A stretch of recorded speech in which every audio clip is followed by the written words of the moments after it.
time's the charm.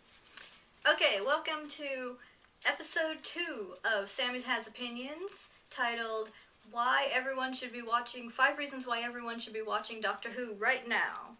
Reason 1, it's on hiatus because of the Summer Olympics in London, and that gives us exactly enough time to watch all 6 seasons from the beginning so that we can be completely reminded of all of it up until this last Christmas special when we go into the new season, since it's not airing in about a month with the way it normally would.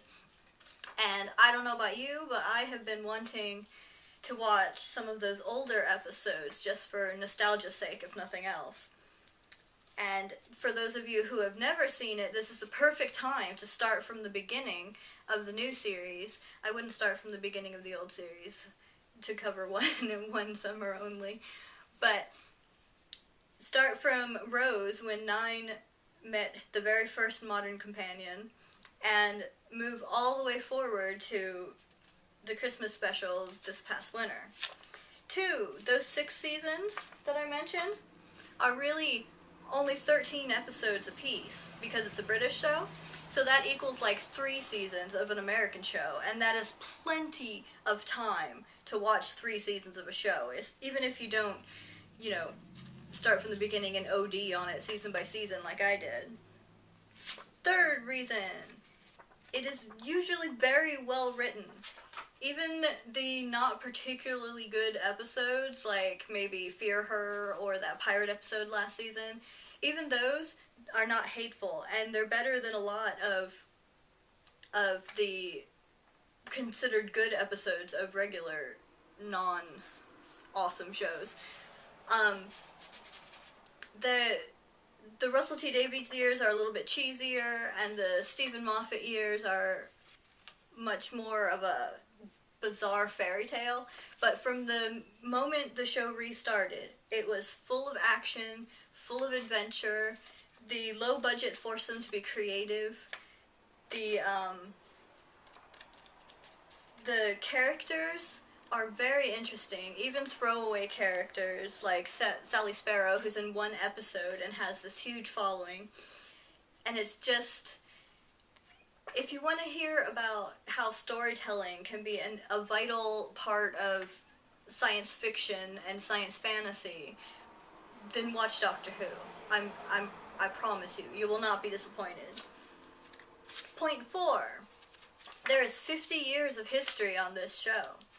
If you watch all 6 of those seasons and the Christmas specials and you get absolutely hooked, as you really should if you have any sort of soul at all, you can go back to the very beginning, and even though a lot of those very earliest episodes are missing, you can watch everything that still exists, from William Hartnell all the way through all the other 8 Doctors before Christopher Eccleston, and you have almost boundless stories to watch.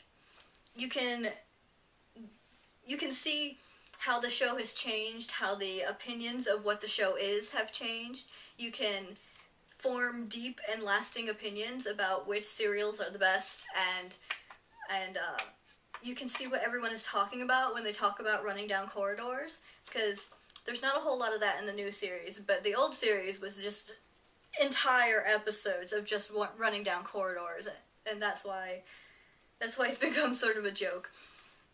But there's this huge history, and everyone who watches the new show should at some point at least sample that old history and see how previous interpretations have gone, and see how the changing interpretations have led up to what we have now. Because they built the new show in this way where you can watch it without having seen a single episode of the old series, which I don't even understand. But you can, and it makes perfect sense. But if you watch the old series, there's all these callbacks to Sontarans, to Silurians, to Cybermen, millions of Daleks, until you're sick of the Daleks.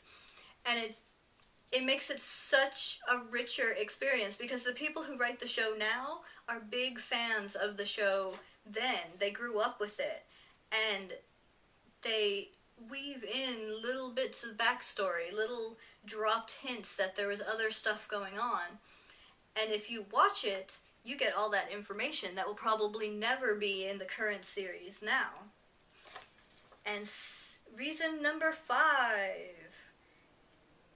Next season, next year, the second half of the season, is going to be the 50th anniversary of the series, and they're planning some sort of big event, and Stephen Moffat is being incredibly coy about what is going to happen.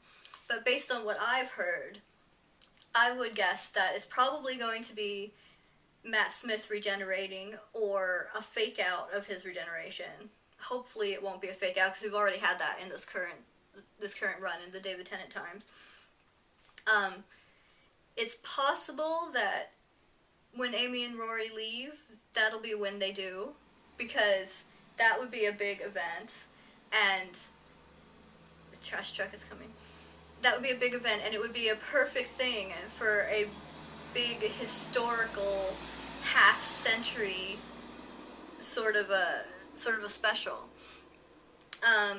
There's probably not going to be any other doctors involved, even though that would be blindingly awesome. But the current writers have not really indicated anything about wanting to bring back other doctors that I've heard, unless it's going to be a really fantastic reason to do so.